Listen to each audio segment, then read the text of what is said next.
नमस्कार दोस्तों, स्वागत है आपका बिजनेस रेमेडीज के यूट्यूब चैनल पर।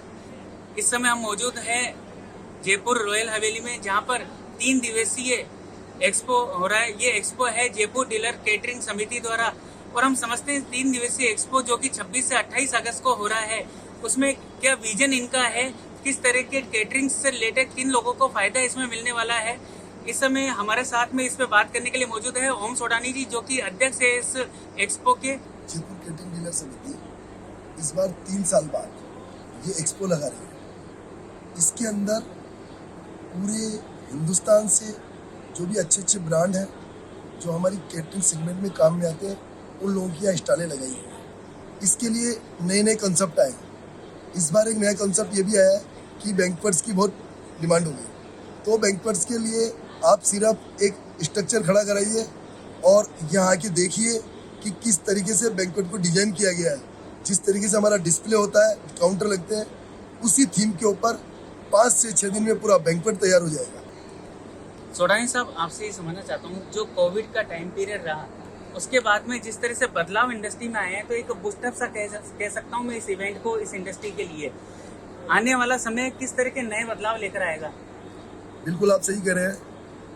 कोविड के अंदर हमारे बिजनेस को बिल्कुल डायरेक्ट इफेक्ट हुआ था, बिल्कुल जीरो हो गया था। लेकिन अब जो कोविड से निकल गए, अब आगे के जो सीजन है उसके लिए बहुत अच्छी क्वेरी चल रही है, बहुत अच्छी डिमांड चल रही है। ये एग्जीबिशन लगाने का जो हमारा प्रयास है वो इसीलिए है कि हमारी इंडस्ट्री से जुड़े हुए जितने भी लोग हैं उन सबको एक ही डोम में, एक ही जगह पे हमारे काम में आने वाली सारी चीजें उपलब्ध हो जाए।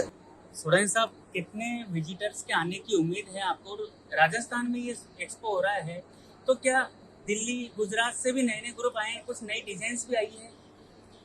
हिंदुस्तान की जानी मानी जितनी भी अच्छी जगह है वहाँ सबसे यहाँ पर वेंडर्स आए हैं, जिन्होंने एग्जीबिटर आए, जिन्होंने स्टॉल्स लगाए। चलिए दोस्तों, इसी कड़ी में अब हम बातचीत करते हैं जयपुर केटरिंग डीलर समिति के जो सेक्रेटरी हैं संजय खंडेलवाल जी, और इनसे समझते हैं कि कितने विजिटर्स बढ़ने की उम्मीद है कोविड के बाद में। जिस तरह से ये बूस्टअप की बात अभी सोडानी साहब ने बताई थी, तो इनका क्या एड ऑन है, किस तरह की नई डिजाइन अब चलन में आ रही है?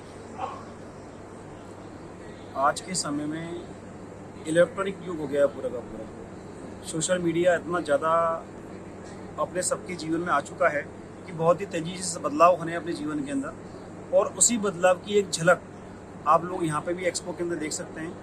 क्योंकि पिछले 3 साल के अंदर जो भी नए नए आइटम आए हैं हमारी लाइन के अंदर, उन सबका यहाँ पर डिस्प्ले हो रखा है, सबका प्रेजेंटेशन यहाँ पे हो रखी है, और बहुत ही तेज़ी से बदलाव हो रहे हैं।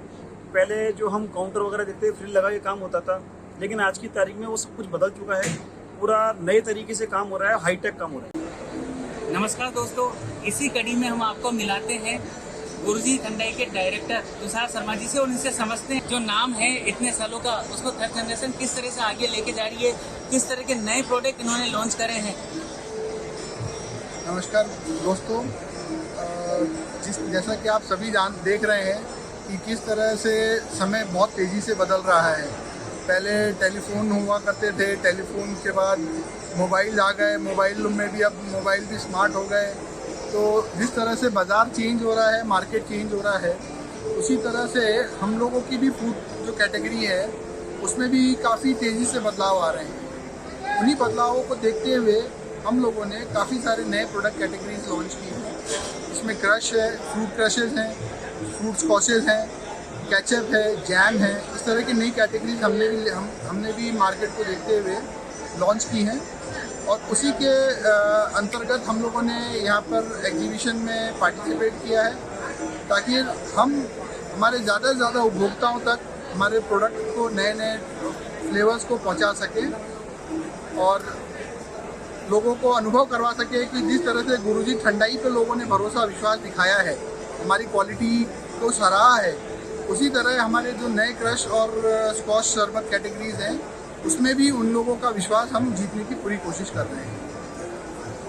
सर, हमने ये देखा है कि इस तरह के जो प्रोडक्ट रहते हैं इसमें 200 किलोमीटर की रेंज तक ये प्रोडक्ट लोकल चलन में ज़्यादा रहते हैं। जो लोकल प्लेयर है उनकी खपत ज़्यादा रहती है, तो उसको लोकल प्लेयर तक बनने के लिए या यहाँ पर जगह बनाने के लिए राजस्थान को लेके कोई फ्यूचर प्लानिंग हो जिससे कि प्रोडक्ट जल्दी से हाथों में पहुँच जाए?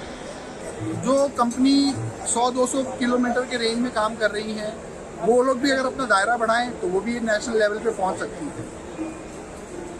सर इतने सालों का सफर है, लेकिन जब भी यूथ किसी बिजनेस में आता है तो कुछ नया करके दिखाता है। जैसा कि अपने पिताजी में देखा, अभी उन्होंने हाल ही में DRS भी फाइल किया है।